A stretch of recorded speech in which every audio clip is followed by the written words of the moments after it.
नमस्कार दोस्तों, decode exam में आप सभी का स्वागत है। आज की क्लास में हम लोग डिस्कस करेंगे RO GS मॉक टेस्ट 69, जिसमें कि 35 प्रश्न होंगे। प्रश्न आपके हिंदी और इंग्लिश दोनों माध्यम में दिए गए हैं और ये प्रश्न आपके आने वाली परीक्षाओं के लिए बहुत ही महत्वपूर्ण है। तो चलिए आज की क्लास को स्टार्ट करते हैं मेरे साथ, ऐश्वर्या सिंह के साथ। आज की क्लास को स्टार्ट करने से पहले मैं थोड़ी सी इन्फॉर्मेशन आप लोगों को दे दूं फाउंडेशन कोर्स की, जो कि डिकोड एग्जाम आप लोगों के लिए लेकर आया है। इस फाउंडेशन कोर्स में एंटायर RO के सिलेबस को कवर किया गया है थ्रू वीडियो लेक्चर्स। यहाँ पर आपको नोट्स PDF के फॉर्मेट में प्रोवाइड कराई जाएगी, आपको टेस्ट सीरीज प्रोवाइड कराई जाएगी, जहाँ पर आप अपने परफॉर्मेंस को इवेलुएट कर सकते हैं।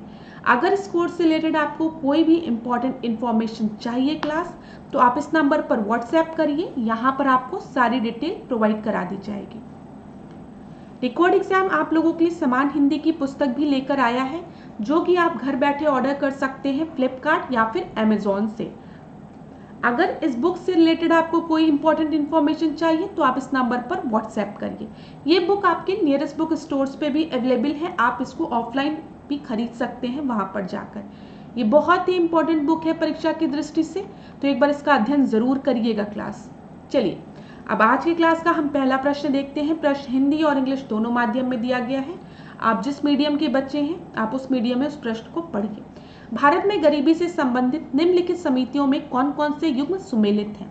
Which of the following group is included in the committee related to the poverty? सबसे पहला ऑप्शन आपको दिया है लकड़वाला समिति 1993, फिर सुरेश तेंदुलकर समिति 2009, फिर श्री रंगराजन समिति 2014। मैं आपको बता दूं यहाँ पर जितने कमिटीज दिए गए हैं और उनके ईयर दिए गए हैं एकदम सही है, और इस प्रश्न का उत्तर आपका डी हो जाएगा। पॉवर्टी से रिलेटेड कमिटीज को याद करने के लिए आप एक टर्म याद कर सकते हैं, एल्टर, जहां पर ए स्टैंड फॉर अलग अलग कमिटी, जो कि 1979 में आपकी फॉर्म हुई थी। फिर उसके बाद लकड़वाला कमिटी, जो कि आपकी 1993 में फॉर्म हुई है। फिर तेंदुलकर कमिटी, जो कि 2009 में आपकी फॉर्म हुई है। फिर श्री रंगराजन का कमिटी, जो कि 2014 में।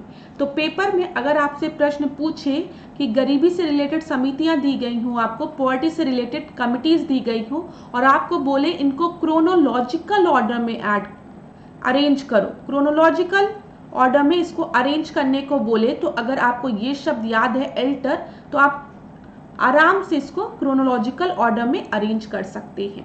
तो इसी वजह से मैंने आपको ये ट्रिक बताई है, आप इसको याद रखिएगा। चलिए अगला प्रश्न अब हम देखते हैं। अगला प्रश्न क्या है? अगला प्रश्न है बौद्ध संघ में प्रविष्ट होने की घटना को निम्नलिखित में से क्या कहा जाता है?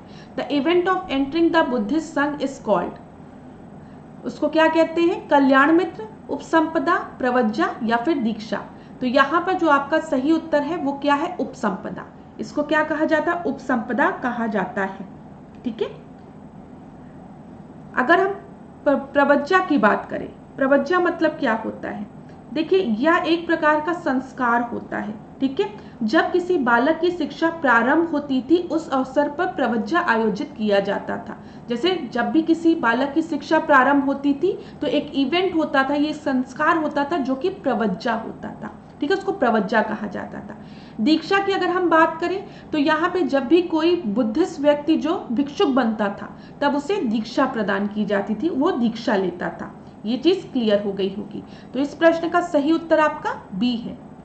अगला प्रश्न हम देखते हैं। तीसरा प्रश्न देखिए, निम्नलिखित कथनों पर विचार कीजिए। गुप्त प्रशासन में प्रांत को देश कहा जाता था, गुप्त प्रशासन में जिले को आहार कहा जाता था। तो यहाँ पे गुप्ता एडमिनिस्ट्रेशन की बात की गई है और बोला गया प्रोविंस को क्या कहा जाता था? यहाँ पे कंट्री नहीं, आप देश ही लिखिए, उसको देश कहा जाता था। और गुप्ता एडमिनिस्ट्रेशन में डिस्ट्रिक्ट को, ठीक है, आहार, यहाँ पे डाइट नहीं, यहाँ पे आहार ही करिए प्लीज। क्लास इंग्लिश मीडियम वाले इसको सही कर लीजिएगा, ये बहुत ही अजीब ट्रांसलेशन कर दिया गया है, तो ये एकदम गलत है।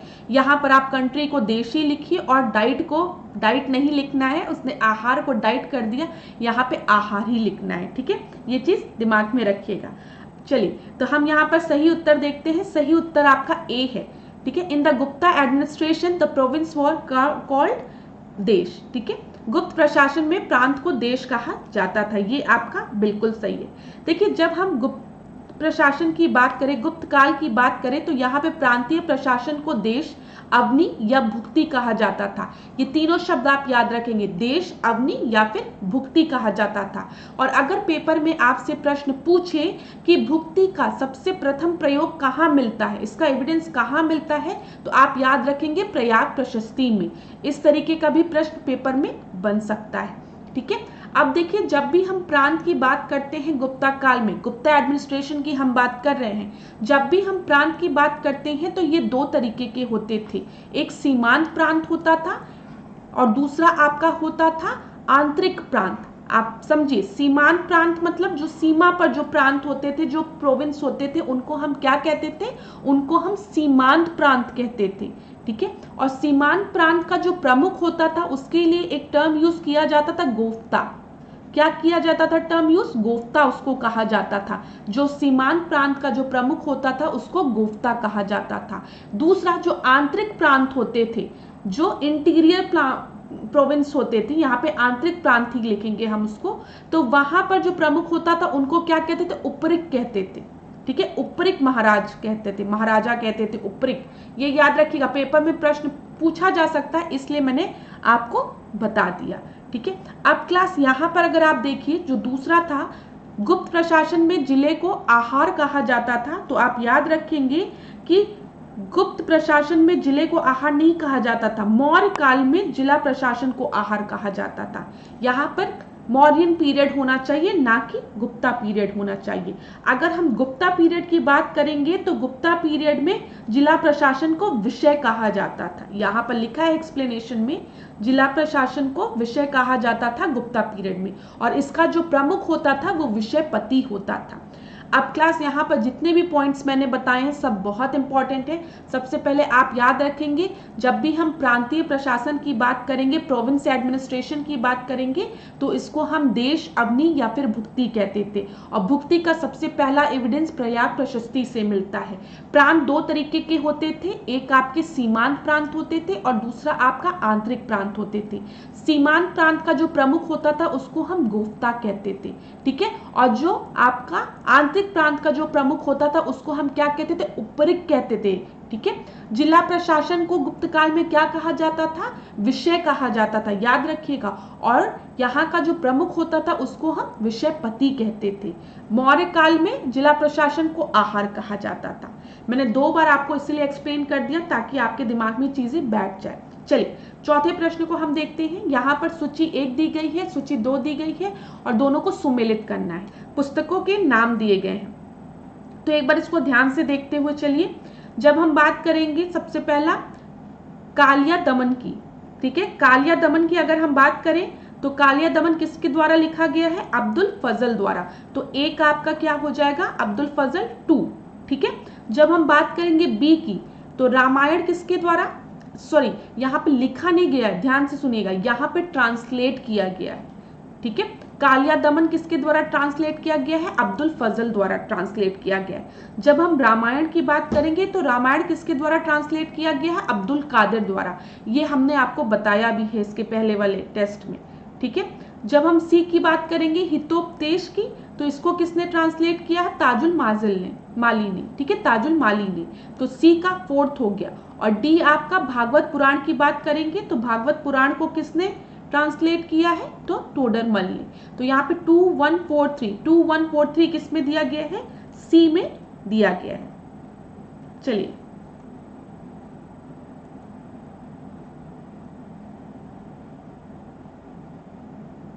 अच्छा, एक चीज और मैं आपको बता दूं, यहाँ पे अब्दुल कादिर दिया गया है, आप लोग कंफ्यूज मत होइएगा, याद रखिएगा रामायण को अब्दुल कादिर बदायूनी द्वारा ट्रांसलेट किया गया है। क्योंकि मेरे दिमाग में ये चीज आई, कभी कभी स्टूडेंट कंफ्यूज हो जाते हैं, वो आधा ही नाम पढ़े रहते हैं। अब दूसरे टेस्ट में आपको यहाँ पे बदायूनी दे दिया गया है तो आप कहेंगे मैम अब्दुल कादिर था, तो ये पूरा नाम है अब्दुल कादिर बदायूनी द्वारा इसको ट्रांसलेट किया गया था रामायण को, ठीक है। चलिए अगला प्रश्न हम देखते हैं, 5वां प्रश्न, निम्नलिखित में से किसे भारतीय वस्त्र को निर्यात की वस्तु बनाने का श्रेय जाता है? यहाँ पे क्या लिखा, who among the following is credited with making Indian textile a commodity of export? तो किसको जाता है श्रेय भारतीय वस्त्र को निर्यात की वस्तु बनाने का? तो यहाँ पर आपका अंग्रेज दिया है, पुर्तगाली दिया है, डच दिया है और डेन दिया है, डेनिश दिया है मतलब। तो यहाँ पर आपका सही उत्तर क्या हो जाएगा, डच हो जाएगा। सी आपका सही उत्तर है, याद रखिएगा क्लास। सी, यहाँ पे बी नहीं, ये सी टिक लगाया है मैंने। अच्छा, डचों से रिलेटेड क्या प्रश्न पूछा जा सकता है? जैसे पूछा जा सकता है डचों ने अपनी पहली फैक्ट्री कहाँ पर और किस वर्ष में स्थापित की थी? तो आप याद रखेंगे डच ने 1605 में अपनी प्रथम फैक्ट्री मसूलीपट्टनम में स्थापित की थी। याद रखिएगा, ये बहुत ही इंपॉर्टेंट चीज है, इसलिए मैंने आपको बता दिया। अगला प्रश्न हम देखते हैं, छठवां प्रश्न। नीचे दो व्यक्तित्व दिए गए हैं, एक को अभिकथन तथा दूसरे को कारण कहा गया है। कथन कारण पे बेस्ड है, सीधे पढ़ते हैं। बंगाल में द्विज शासन ने प्रशासनिक व्यवधान के साथ कृषि व उद्योग के विकास को हानि पहुंचाई। दूसरा है बंगाल में द्विज शासन की नींव वॉरेन हेस्टिंग ने रखी थी। तो आप बताइए, यहाँ पर जो पहला स्टेटमेंट है वो बिल्कुल सही है। The dual rule in Bengal caused the administrative disruption and damage to the development of the agriculture and industry. But the foundation of dual government या dual rule यहाँ पे गवर्नमेंट कर लीजिए in Bengal was laid down by Warren Hastings. ये आपका गलत है, क्योंकि यहाँ पे वॉरेन हेस्टिंग नहीं होना चाहिए। यहाँ पे किसने नींव रखी थी? क्लाइव ने रखी थी। बंगाल में द्विज शासन की नींव क्लाइव ने 1765 में रखी थी, बल्कि यहाँ पे वॉरेन हेस्टिंग जो लिखा है, वॉरेन हेस्टिंग ने 1772 में इसे समाप्त कर दिया था। याद रखिएगा, ठीक है। अगर बंगाल में द्विज शासन की नींव किसने रखी थी? तो नींव रखी थी क्लाइव ने, और इसको समाप्त किसने किया था? वॉरेन हेस्टिंग ने किया था 1772 में। और आप सभी को पता है 1773 में एक एक्ट आया था जिसको कि क्या कहते हैं? रेगुलेटिंग एक्ट कहते हैं। तो यहाँ पर आपका सही उत्तर क्या हो जाएगा? सी आपका सही उत्तर हो जाएगा। अगला प्रश्न हम देखते हैं, निम्नलिखित में से महालवाड़ी व्यवस्था का जन्मदाता कौन है? महालवाड़ी व्यवस्था का जन्मदाता कौन है बताइए? Holt Mackenzie. ए जो है वो आपका सही उत्तर है, हॉल्ट मैकेंजी को इसका जन्मदाता कहते हैं। अच्छा, अगर महालवाड़ी सिस्टम की हम बात करें तो यहाँ पे महाल, जानते हैं महाल मतलब क्या होता है? महाल मतलब गांव होता है, एक गांव, ठीक है। तो यहाँ पर जब गांव की हम बात करते हैं, महालवाड़ी सिस्टम आपको नाम से ही क्लियर हो जाएगा। तो यहाँ पे जो भी रेवेन्यू कलेक्शन होता था ना, वो गांव से होता था, किसी एक स्पेसिफिक पर्सन से नहीं होता था। जैसे हम कभी भी किसी से टैक्स लेते हैं तो हम हर इंसान से टैक्स लेते हैं ना, लेकिन यहाँ पे मारवाड़ी सिस्टम में क्या होता था? पूरा महाल लिया जाता था, ठीक है। यहाँ पे पूरी जागीर ली जाती थी, पूरे गांव को लिया जाता था, और पूरे गांव पे एक स्पेसिफिक टैक्स लगाया जाता था, और इस स्पेसिफिक टैक्स को पूरे गांव से लिया जाता था। ये चीज याद रखिएगा। इस पद्धति में राजस्व व्यवस्था प्रत्येक महाल के साथ स्थापित की गई थी, कृषकों के साथ नहीं की गई थी, एक स्पेसिफिक पर्सन के साथ नहीं की गई थी, जो फार्मर्स थे उनके साथ नहीं की गई थी। पूरे गांव को एक महाल, इसको एक यूनिट लेकर फिर टैक्स का रेवेन्यू कलेक्शन किया जाता था, टैक्स लिया जाता था। इतनी चीजें क्लियर हो गई। चलिए अगला प्रश्न हम देखते हैं, 8वां प्रश्न। सूची 1 को सूची 2 से सुमेलित कीजिए, ठीक है, सुमेलित करना है। तो यहाँ पे सबसे पहले आपको मंदसौर दिया है, फिर संबलपुर दिया है, कोटा दिया है और गोरखपुर दिया है। तो चलिए, जब हम मंदसौर की बात करते हैं वहां पे नेतृत्वकर्ता कौन थे? फिरोज शाह थे, ठीक है, याद रखिएगा। फिर जब हम संबलपुर की बात करते हैं, सुरेंद्र शाही थे, ठीक है, राजकुमार सुरेंद्र शाही थे। और कोटा की बात करते हैं तो जय दयाल थे वहां पर। और जब हम गोरखपुर की बात करते हैं तो गजाधर सिंह थे, ठीक है। यहाँ पे एकदम सही है, 1 2 3 4। तो यहाँ पर सही उत्तर आपके 8वें का क्या हो जाएगा? ए हो जाएगा। 9वां प्रश्न हम देखते हैं, संस्थान दिए गए हैं और संस्थापक दिए गए हैं। संस्था दी गई है और संस्थापक दिए गए हैं। तो सबसे पहले आपको धर्म समाज बताइए, यहाँ पे क्या बोला? कौन सा सुमेलित नहीं है, नॉट करेक्टली मैच्ड की बात की गई है। तो जब भी हम धर्म सभा की बात करते हैं तो यहाँ पर राजा राधाकांत देव की बात करते हैं, एकदम सही है। देखिए, अगर हम धर्म सभा की बात करें तो आप याद रखिएगा धर्म सभा का जो मेन उद्देश्य था ना, वो सती प्रथा का समर्थन करना था। आप सभी को पता है ब्रह्म समाज और आत्मीय समाज किसने फाउंड किया था? आत्मीय समाज की जब हम बात करते हैं और हम ब्रह्म समाज की बात करते हैं तो राजा राम मोहन रॉय की हम बात करते हैं। तो ब्रह्म समाज जो था वो सती प्रथा के अगेंस्ट था। आपको पता है सती प्रथा उन्मूलन में राजा राम मोहन रॉय का बहुत बड़ा योगदान है, ठीक है, राजा राम मोहन रॉय का। तो इसी के अगेंस्ट में आपकी एक सभा थी जिसका की नाम था धर्म सभा, जिसके की फाउंडर कौन थे? राजा राधाकांत देव, जिन्होंने सती प्रथा का समर्थन किया था। ये चीज याद रखिएगा, रूढ़िवादी थे ये। तो यहाँ पर आपका पहला ऑप्शन एकदम सही है। और ईयर अगर आप याद रखेंगे तो 1830, ठीक है। उसके बाद हम देखते हैं सामाजिक सेवा संघ। सामाजिक सेवा संघ की अगर हम बात करें तो इसकी स्थापना किसने की थी? नारायण मल्हार जोशी ने। एकदम सही है ये कब? 1921 में इसकी स्थापना इन्होंने की थी। और इसका जो उद्देश्य था लोगों के लिए मेहनत करने और आजीविका हेतु अधिक अच्छी स्थिति प्राप्त करना था। समझ में आ रहा है? तो यहाँ पे दिख रहा है आपको सामाजिक सेवा। सामाजिक सेवा की बात कर रहे हैं ना, तो नाम से भी क्लियर है। जब हम सेवा सदन की बात करेंगे, सेवा सदन के फाउंडर कौन थे? ये आपके वीएम मालावारी थे। ये भी एकदम सही है। इन्होंने सेवा सदन की स्थापना कब की थी? 1885 में। याद रखिएगा जब आपका इंडियन नेशनल कांग्रेस का गठन हो रहा है उसी समय 1885 में सेवा सदन का भी गठन वीएम मालावारी ने किया था। यहाँ पर आपका पूछा है कौन सा सही सुमेलित नहीं है, तो बी आपका सही सुमेलित नहीं है, शारदा सदन। यहाँ पे सावित्रीबाई फूले दिया गया है, ज्योतिबाबाई फूले और सावित्रीबाई फूले। आप सभी को पता होगा यहाँ पर शारदा सदन जो है ये आपका गलत है। यहाँ पे शारदा सदन में सावित्रीबाई फूले नहीं होगा। शारदा सदन कौन इसके फाउंडर थे? इसकी फाउंडर थी रमाबाई। याद रखिएगा रमाबाई इसकी फाउंडर थी। इन्होंने 1889 में इसको फाउंड किया था, ठीक है। और इसका मेन पर्पस क्या था? जो विडो थी, जो विधवा थी, उनके लिए आश्रम था ये। तो याद रखिएगा शारदा सदन किसके लिए सदन था? विडोज के लिए था। और किसने इसको फाउंड किया था? रमाबाई ने किया था, सावित्रीबाई फूले नहीं। सावित्रीबाई फूले नहीं। अच्छा, सावित्रीबाई फूले और जब हम बात करते हैं ज्योतिबा फूले की, तो आप मुझे बताइए इन्होंने क्या फाउंड किया था? आप मुझे कमेंट बॉक्स में बताइए।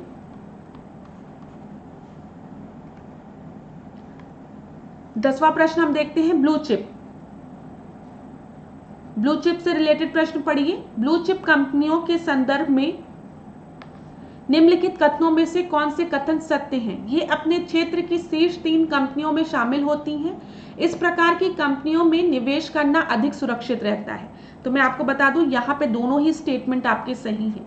जो ब्लू चिप जो कंपनी होती हैं वो टॉप 3 कंपनी होती हैं अपनी फील्ड में, ठीक है। जिस भी फील्ड की कंपनी है उसमें वो टॉप 3 कंपनीज में से आती हैं। और आपको पता है जब वो टॉप 3 कंपनी में है तो इसका मतलब उसमें इन्वेस्ट करना सेफ होगा। ये तो ऑटोमेटिकली आपका दूसरा सही हो जाएगा, it is safer to invest in these type of companies. तो यहाँ पर आपका सी सही उत्तर हो जाएगा। चलिए 11वें प्रश्न को देखते हैं। विषमता समायोजित प्रति व्यक्ति आय धारणा का प्रतिपादन निम्नलिखित में से किसके द्वारा किया गया था? The inequality adjusted per capita income, ठीक है। इनइक्वालिटी को पर कैपिटा इनकम एजम्पशन के बेसिस पे किसने फॉर्मुलेट किया था? तो यहाँ पर आपका सही उत्तर क्या होगा? अमर्त्य सेन ने, ठीक है। सी आपका सही उत्तर है, सी।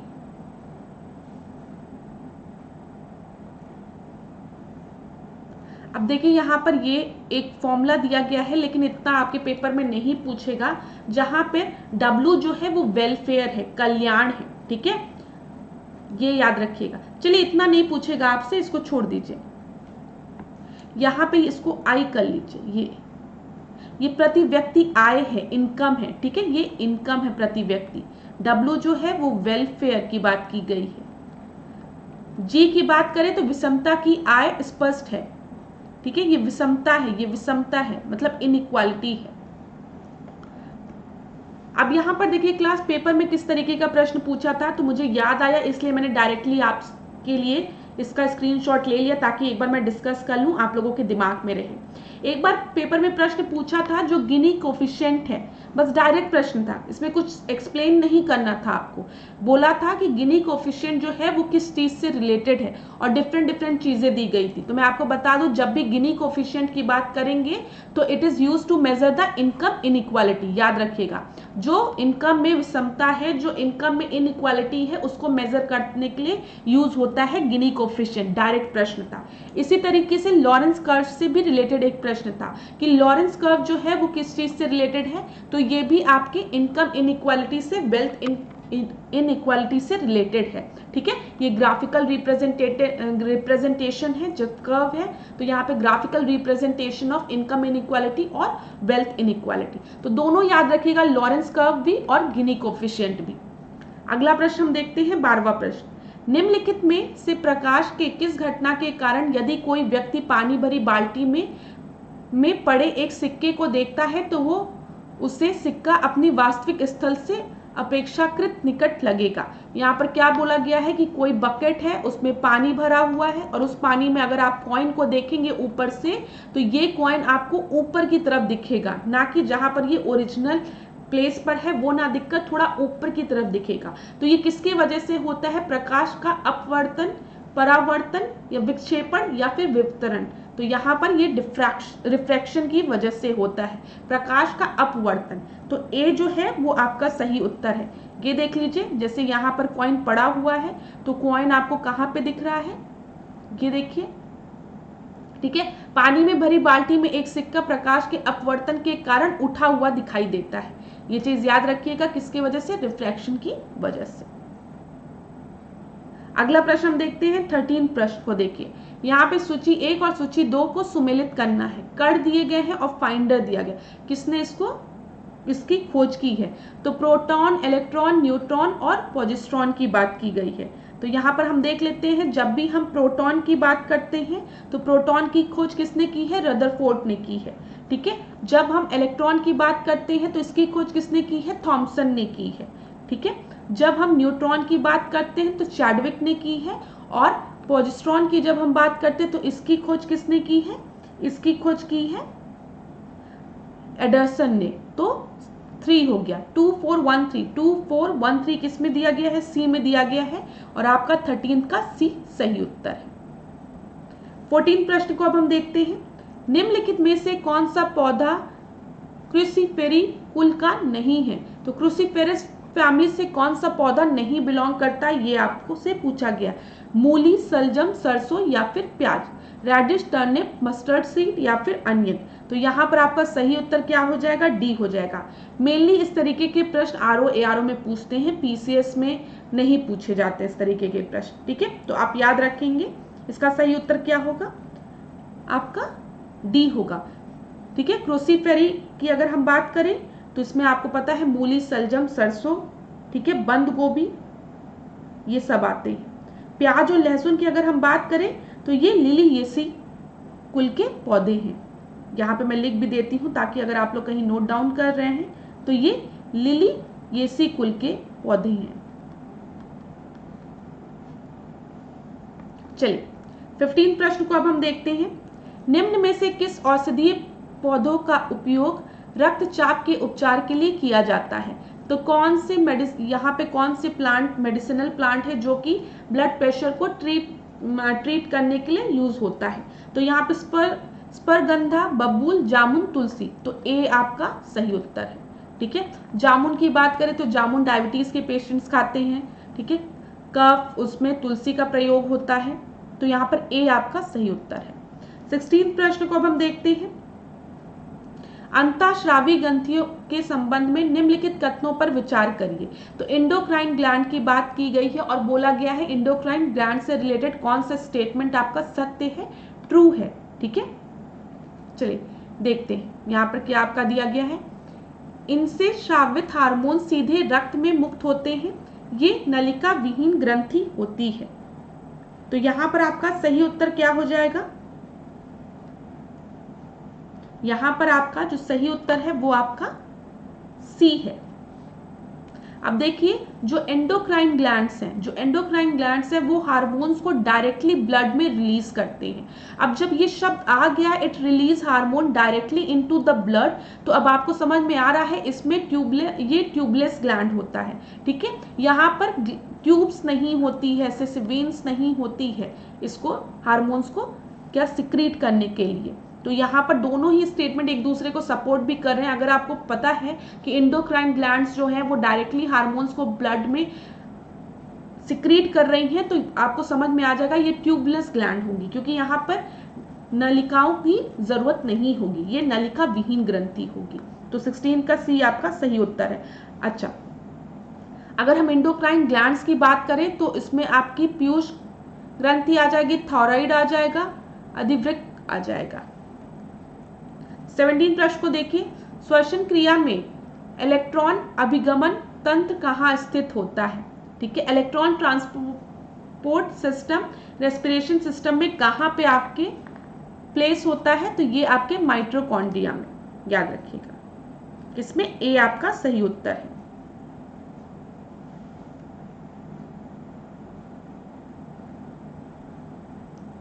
एटीन प्रश्न को अब हम देखते हैं, निम्नलिखित में से कौन सा भारतीय राज्य भारत बांग्लादेश के साथ सीमा साझा नहीं करता है, ठीक है, बाउंड्री शेयर नहीं करता है। मेघालय दिया गया है, त्रिपुरा दिया गया है, मिजोरम दिया गया है, मणिपुर दिया गया है। तो यहाँ पर आपका सही उत्तर क्या हो जाएगा, डज नॉट शेयर, याद रखिएगा डज नॉट शेयर। तो यहाँ पर मणिपुर, डी हो जाएगा मणिपुर।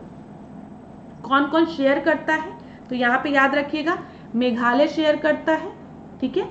फिर उसके बाद आपका असम शेयर करता है, मिजोरम शेयर करता है और त्रिपुरा शेयर करता है, बांग्लादेश शेयर ये बंगाल, वेस्ट बंगाल शेयर करता है, ठीक है। तो इस तरीके से आप याद रख सकते हैं, बस आप ये याद रखिएगा मणिपुर नहीं शेयर करता है।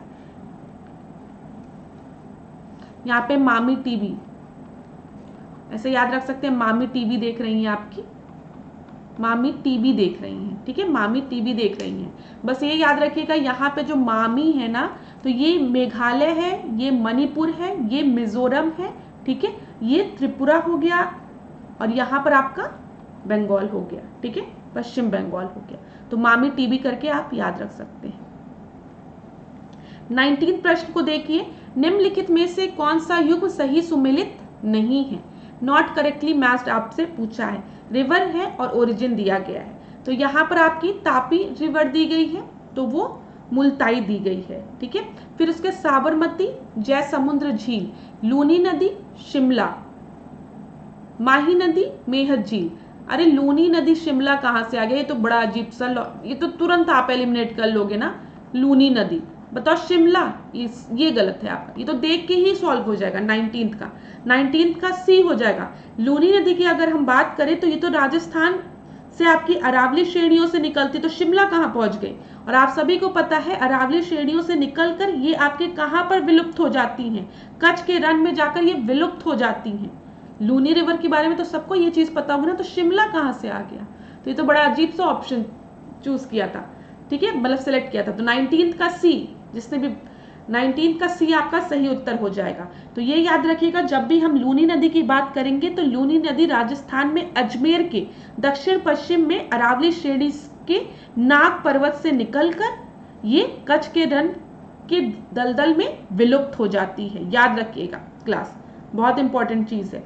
जब हम ताप्ती रिवर की बात करेंगे, तापी रिवर या ताप्ती रिवर, तो ताप्ती रिवर की बात जब करेंगे तो ये मध्य प्रदेश के राज्य के बैतूल जिले के मुल्ताई से उत्पन्न होकर सतपुड़ा पर्वत के मध्य से पश्चिम की ओर बहते हुए महाराष्ट्र के खानदेश के पठार एवं सूरत के मैदान को पार करते हुए गुजरात के खंबात की खाड़ी में गिर जाती है। तो ये याद रखिएगा आप।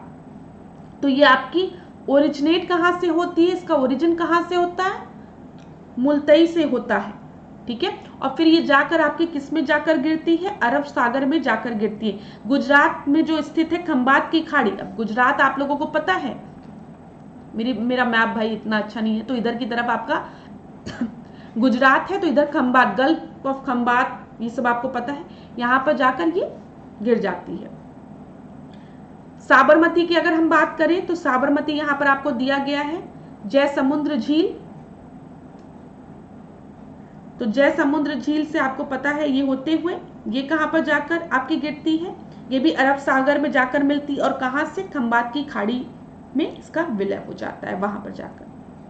माही नदी की अगर हम बात करें तो माही नदी का उद्गम मध्य प्रदेश से होता है, ठीक है, मध्य प्रदेश में मेहत झील से, ये आप सभी को पता है। और ये अपना जल कहां पर गिराती है, ये भी अपना जल खंबात की खाड़ी में गिराती है। तो याद रखिएगा क्लास, ये सब चीजें बहुत इंपॉर्टेंट है, प्रश्न कैसे भी बन सकता है। तो यहाँ पर 19 का सी आपका सही उत्तर है। 20 प्रश्न को हम देखते हैं। 20वें प्रश्न को, निम्नलिखित में से कौन सा जल प्रपात मेघालय राज्य में अवस्थित नहीं है। तो मेघालय में कौन सा जल प्रपात आपका लोकेटेड नहीं है। तो यहाँ पर सबसे पहला जो आपको दिया गया है बहेरी पानी या बहेरी पानी। तो ए, ये कहां पर है, उड़ीसा में है, ना कि मेघालय में है। याद रखिएगा ये कहां पर है, ये उड़ीसा में है। जब हम लिंगसियोंग जलप्रपात की बात करेंगे, विशप जलप्रपात की बात करेंगे, लेंसिंग जलप्रपात की बात करेंगे, वाटरफॉल की बात करेंगे, ये तीनों आपका कहां पर है, मेघालय में है। पहला वाला उड़ीसा में है। अगला प्रश्न हम देखते हैं 21वां प्रश्न। यहाँ पे बांध दिए गए हैं और नदी, मतलब बांध परियोजना दी गई है और नदियां दी गई हैं। तो एक एक देखते हुए चलते हैं। रातले, यहाँ पे भाई रातले ही लिखो, नाइट मत उसको कन्वर्ट कर दो, रातले, ठीक है। तो यहाँ पे करेक्टली मैच्ड पूछा गया है क्लास, ध्यान से दीजिएगा। तो मतलब यहाँ पे जो भी आपके ऑप्शन दिए गए उसमें से एक करेक्टली मैच्ड है और वो आपका क्या है, पोचमपाद। पोचमपाद जो परियोजना है वो किस पर है, गोदावरी नदी पर, ठीक है, याद रखिएगा गोदावरी नदी पर है। रातले परियोजना की बात करेंगे तो वो रावी नदी पर नहीं है, वो किस पर है, चेनाब नदी पर, ठीक है। जब हम थीन डैम की बात करेंगे, थीन बांध की बात करेंगे तो ये किस पर है आपका,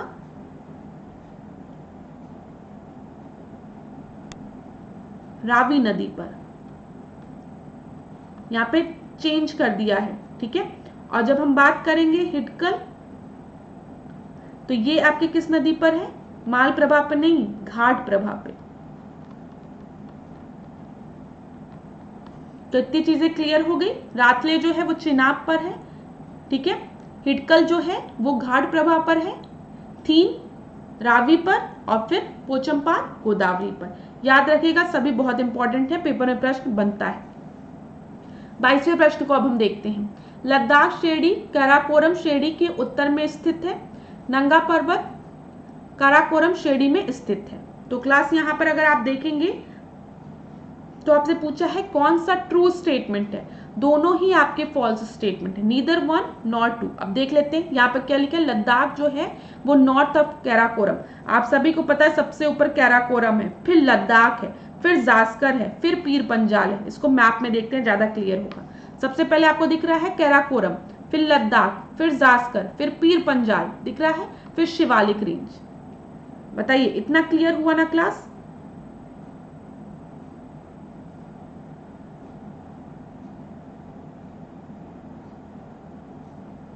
ठीक है, चलिए अब यहाँ पर देखिए नंगा पर्वत की अगर हम बात करें, ये देखिए ये यहाँ पर है और क्वेश्चन में आपको क्या दिया गया है, नंगा पर्वत is located in the Karakoram range. तो ये आपका काराकोरम रेंज तो सबसे ऊपर है, आपको दिख रहा है, कहाँ गया ये, देखिए काराकोरम रेंज सबसे ऊपर है और नंगा पर्वत किधर है, यहाँ पर है ना। तो ये किस रेंज में है आपके, हम कह सकते हैं जास्कर और पीर पंजाल के बीच में है, ना कि काराकोरम रेंज में है। तो दूसरा भी ऑप्शन आपका गलत हो गया। अब हम लोग 23वें प्रश्न को देखते हैं। सूर्य हमारे सौर मंडल का महत्वपूर्ण पिंड है, ठीक है। सूर्य का सबसे बाहरी आवरण कोरोना कहलाता है। अब यहाँ पर जो दोनों ही स्टेटमेंट आपको दिए गए हैं वो बिल्कुल सही है। Sun is an important body in our solar system, आप सभी को पता है कितना जरूरी है। और outermost covering of the sun is called corona, ये भी सही है। तो बी आपका सही उत्तर हो जाएगा।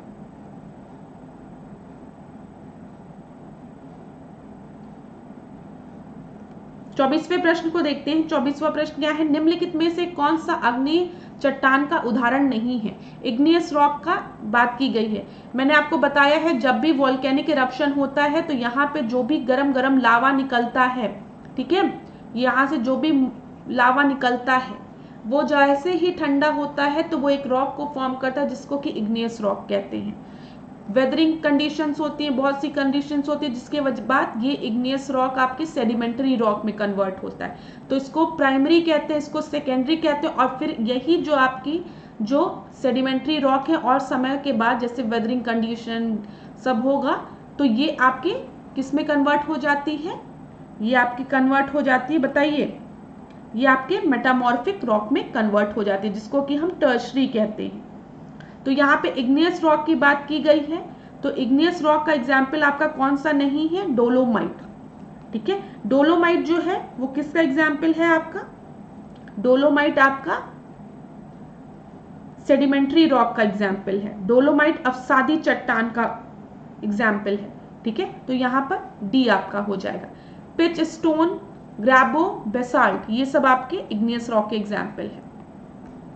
यहाँ पर आप लोग देख लीजिए, ये देखिए यहाँ पे मैग्मा निकल रहा है, गरम गरम लावा निकल रहा है। जब ये लावा आपका ठंडा हो जाता है तो वो इग्नियस रॉक फॉर्म करता है। इग्नियस रॉक भी मैंने आपको बताया था एक्सट्रूसिव होता है, इंट्रूसिव होता है। इंट्रूसिव मतलब जो अंदर ही जो लावा ठंडा होकर आपका रॉक फॉर्म करता है उसको हम इंट्रूसिव कहते हैं, अंदर ही इन।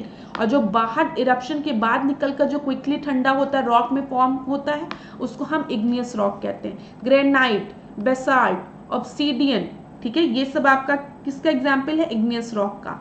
सेडिमेंट्री आपका मैंने आपको बताया मड स्टोन, लाइम स्टोन, ये सब सेडिमेंट्री रॉक का है, ठीक है। मेटामॉर्फिक में सिस्ट आपका पूछता है, स्लेट पूछता है, ठीक है, नीस पूछता है, ये आप याद रखेंगे।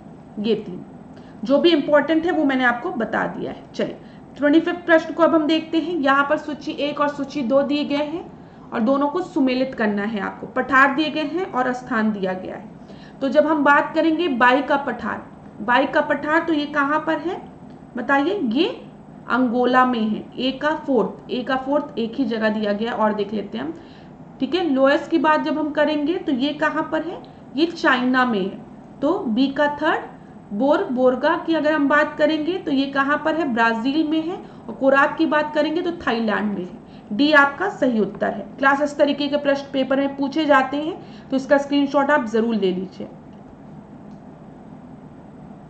26वें प्रश्न को हम देखते हैं अब। निम्नलिखित में से कौन सी दक्षिण अटलांटिक महासागर की ठंडी जलधारा है। ठंडी जलधारा की बात की गई है और किसकी बात की गई है, साउथ अटलांटिक ओशन की। तो साउथ अटलांटिक ओशन की जो ठंडी जलधारा है वो है आपकी फॉकलैंड, ठीक है। सी आपका सही उत्तर है। क्लास इसको जरूर देखिएगा। देखिए पेपर में ना ऐसे प्रश्न आपके पूछते हैं तो देखिएगा जरूर, इसलिए मैं कह रही हूँ। अच्छा यहाँ पे लेब्राडोर की अगर हम बात करें और केनारी की अगर हम बात करें तो लेब्राडोर व केनारी जो है वो जलधारा है उत्तरी अटलांटिक महासागर की। ये याद रखिएगा, नॉर्थ अटलांटिक ओशन की ठंडी जलधारा है ये, ठीक है।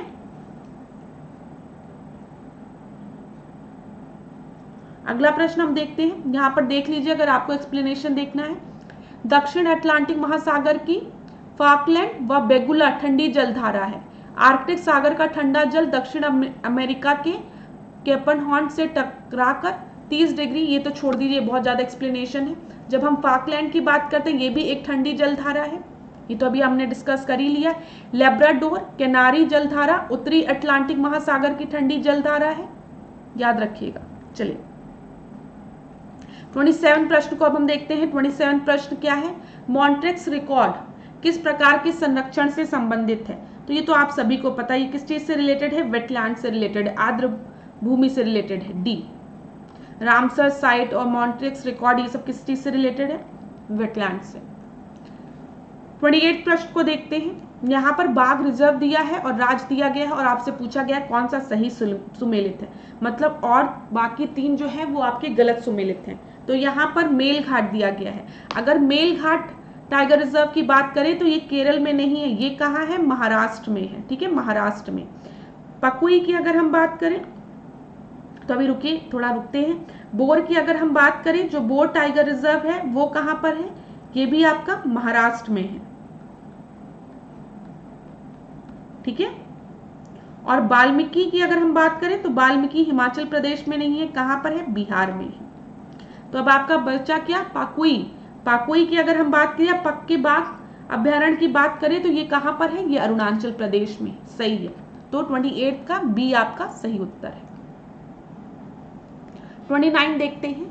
जैव मंडल के संदर्भ में निम्नलिखित कथनों में से सत्य कथन चुने। आपको सत्य कथन बताना है। सबसे पहले आपको दिया गया है, यह पृथ्वी के चारों ओर व्याप्त एक आवरण है, इसका विस्तार केवल संपूर्ण पृथ्वी पर हो सकता है। देखिए क्लास, बायो मैंने आपको जब भी बताया है, एक चीज याद रखिएगा, बायो प्लस स्फीयर। तो बायो की जब भी हम बात करते हैं, बायो मतलब लाइफ, जीवन, जहां पर भी जीवन होगा वो आपके बायोस्फीयर का पार्ट होगा। समझ में आ रहा है? बायोस्फीयर का। तो it is a covering around the earth, या पृथ्वी के चारों ओर व्याप्त एक आवरण है। यहां पर आपसे क्या पूछा गया है? Select the with reference to the सत्य चुने, ठीक है। तो हम कह सकते हैं पृथ्वी के चारों ओर व्याप्त एक आवरण है। जैव मंडल समान रूप से पृथ्वी की सतह से चारों ओर व्याप्त एक आवरण है, कह सकते हैं हम, जिसके अंतर्गत वनस्पति आती हैं, जीव आते हैं, जीवन है, जहां वहां पे बायोस्फीयर है। तो जो जैव मंडल की हम बात करेंगे तो इसका विस्तार संपूर्ण पृथ्वी पर भी हो सकता है और कुछ विशेष क्षेत्रों पर भी हो सकता है। तो यहाँ पे it can only be spread over the whole earth, ये गलत है। जहां पर भी जीवन होगा वहां पर बायोस्फीयर होगा, ठीक है। इस तरीके से हम समझ सकते हैं। तो यहाँ पर आपका सही उत्तर ए हो जाएगा, 29 का ए। चलिए 30 प्रश्न को देखते हैं। 30वें प्रश्न को, निम्नलिखित में थे 1784 का पिट्स इंडिया एक्ट की क्या विशेषता नहीं थी? ठीक है, पिट्स इंडिया एक्ट की बात बोली गई है। नियंत्रण बोर्ड का गठन, बोर्ड ऑफ कंट्रोल, आपको पता है पिट्स इंडिया एक्ट में बोर्ड ऑफ कंट्रोल और बोर्ड ऑफ डायरेक्टर बनाए गए थे, ठीक है। तो यहाँ पर बोर्ड ऑफ कंट्रोल की बात की गई है, एकदम सही है। राजनीतिक और व्यापारिक कार्यों का पृथक्करण, ठीक है, separation of political and business function, ये भी एकदम सही है। मैंने अभी आपको थोड़ी देर पहले बताया है। यहाँ पर board of control BC, board of control और बोर्ड ऑफ डायरेक्टर BD बनाए गए थे, ठीक है। जो बोर्ड ऑफ डायरेक्टर थे, जो निदेशक मंडल को कंपनियों के व्यापारिक मामलों के अधीक्षण की अनुमति दी गई थी, ये भी सही है। जो बोर्ड ऑफ डायरेक्टर थे वो सुपरिटेंडेंट थे बिजनेस अफेयर को लेकर, जो भी कंपनी के थे। तो यहाँ पे ये तीनों ही स्टेटमेंट सही है। डी देखें, कंपनी के कर्मचारियों को निजी व्यापार करने पर प्रतिबंध लगाया गया। Ban on the companies employees during the private business. तो यहाँ पर मैं आपको बता दूं, डी आपका सही उत्तर होगा। क्यों? क्योंकि जो बैन लगाया गया था ये रेगुलेटिंग एक्ट 1773 में, जहाँ पे बोला गया था जो कंपनी के जो एम्प्लॉयज हैं वो निजी व्यापार नहीं करेंगे, ठीक है, वो किसी भी तरीके का निजी व्यापार नहीं करेंगे या किसी भी तरीके की घूस या गिफ्ट नहीं लेंगे। तो करप्शन को कम करने के लिए, देखिए ईस्ट इंडियन कंपनी जो थी वो यहाँ की जो आपके जो वर्कर्स थे ईस्ट इंडियन कंपनी के, वो तो बहुत रिच होते जा रहे थे, वो तो अपनी प्रॉपर्टी बनाते जा रहे थे। लेकिन अगर ओवरऑल हम बेनिफिट देखते, ओवरऑल जो प्रॉफिट था ईस्ट इंडियन कंपनी का उस समय वो बहुत कम था। ये कर्ज लेती जा रही थी, मतलब कंपनी डूब रही थी, लेकिन इसके जो मेंबर थे, जो कंपनी के जो आपके वर्कर्स थे, वो तो अमीर होते जा रहे थे। तो इसका मतलब कंपनी में बहुत बड़ा करप्शन चल रहा था ना। इसी करप्शन को कम करने के लिए रेगुलेटिंग एक्ट आया, जिसमें कि कुछ चीजें रेगुलेट की गई, जहां पे बोला गया किसी भी तरीके की घूस नहीं ली जाएगी, गिफ्ट नहीं लिया जाएगा, आप अपना प्राइवेट व्यापार नहीं कर सकते हैं। तो यहाँ पे डी हो गया सही उत्तर। चलिए 31 देखते हैं। संविधान मौलिक अधिकारों की गणना और गारंटी प्रदान करता है या उन्हें राजनीतिक विवादों के लगातार बदलते प्रतिमान से बाहर रखता है? देखिए सही बात है, कॉन्स्टिट्यूशन जो है वो गारंटी करता है फंडामेंटल राइट्स को। आपको पता है, आपका अगर फंडामेंटल राइट्स फुलफिल नहीं हो रहा, हनन हो रहा है मौलिक अधिकारों का, तो आप सुप्रीम कोर्ट, हाई कोर्ट जा सकते हैं। और आपको ये भी पता है कि जो कॉन्स्टिट्यूशन के जो बेसिक स्ट्रक्चर की बात की गई थी, बेसिक डॉक्ट्राइन की बात की गई थी केशवानंद भारती केस में, जिसमें बोला गया था कि किसी भी तरीके का अमेंडमेंट हो सकता है लेकिन संविधान के बेसिक स्ट्रक्चर के साथ कोई भी छेड़खानी नहीं की जाएगी, ठीक है। उसमें फंडामेंटल राइट्स की भी बात की सकती है कि फंडामेंटल राइट में अमेंडमेंट तो किया जा सकता है, लेकिन उस अमेंडमेंट से बेसिक स्ट्रक्चर पे कोई इफेक्ट नहीं पड़ना चाहिए। तो एक तरीके से हम कह सकते हैं गारंटी करता है फंडामेंटल राइट, और फंडामेंटल राइट को इतनी जल्दी मतलब उसका हनन नहीं किया जा सकता है। तो या उन्हें राजनीतिक विवादों के लगातार बदलते प्रतिमान से बाहर रखता है, ये भी कहा जा सकता है। ठीक है, कहा जा सकता है, क्लास समझी। नहीं तो कोई दूसरी पॉलिटिकल पार्टी आई, उसने कुछ और फंडामेंटल राइट्स प्रोवाइड कर दिए, चेंज कर दिया। दूसरी पॉलिटिकल पार्टी आई, उसने अपने तरीके से मनमाने ढंग से कर दिया। तो कहा जा सकता है। तो both A and R true and R is the correct explanation of A. एक रीजन ये भी हो सकता है। चलिए, अच्छा यहाँ पर देखिए मौलिक अधिकार दिए गए हैं आपको, समता का अधिकार, ठीक है, स्वतंत्रता का अधिकार, राइट टू इक्वालिटी 14 to 18, स्वतंत्र राइट टू फ्रीडम, ठीक है, राइट अगेंस्ट द एक्सप्लॉयटेशन 23-24, धर्म की स्वतंत्रता, right to freedom of religion, संस्कृति और शिक्षा, ठीक है, कल्चरल एंड एजुकेशनल राइट, संवैधानिक उपचारों का, कॉन्स्टिट्यूशनल रेमेडीज। 32वें प्रश्न को हम देखते हैं। राष्ट्रपति पर महाभियोग के संदर्भ में निम्नलिखित कथनों पर विचार कीजिए। महाभियोग की प्रक्रिया अनुच्छेद 61 में दी गई है। 61 में आपके किसकी बात की गई है बताइए? प्रोसीजर फॉर द इम्पीचमेंट की बात की गई है 61 में। हाँ, की गई है। इसका प्रस्ताव केवल लोकसभा से ही शुरू किया जा सकता है, नहीं, एकदम गलत। जब भी हम इम्पीचमेंट की बात करेंगे तो इम्पीचमेंट का प्रपोजल आपका लोकसभा या राज्यसभा किसी भी सदन से स्टार्ट हो सकता है, और ये एक क्वासी जुडिशियल प्रोसेस है। ये आपका बिल्कुल सही है। तो इस प्रश्न का सही उत्तर 1 और 3 हो जाएगा। ठीक है,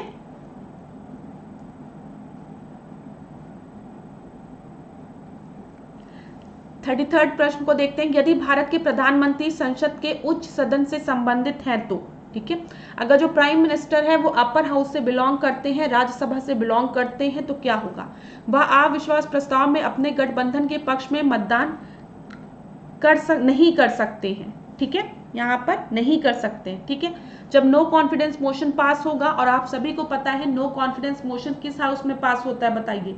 लोकसभा में पास होता है ना, लोकसभा में। तो अगर प्रधानमंत्री जो है वो अपर हाउस से बिलोंग करेगा तो वो नो कॉन्फिडेंस मोशन में कैसे वोटिंग करेगा? तो वह अविश्वास प्रस्ताव में अपने गठबंधन के पक्ष में मतदान नहीं कर सकते। ये एकदम सही है, ये चीज याद रखिएगा, ये एकदम सही है।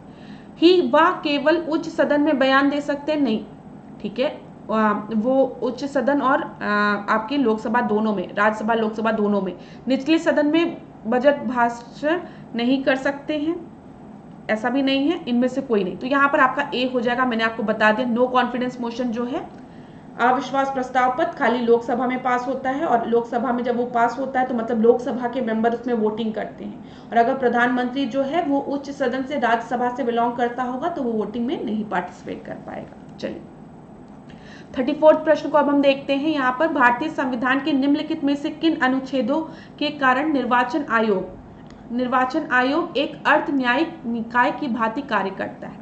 इसमें बोला गया है किस कॉन्स्टिट्यूशनल किस आर्टिकल के थ्रू जो इलेक्शन कमीशन है वो क्वासी जुडिशियल बॉडी की तरह एक्ट करता है।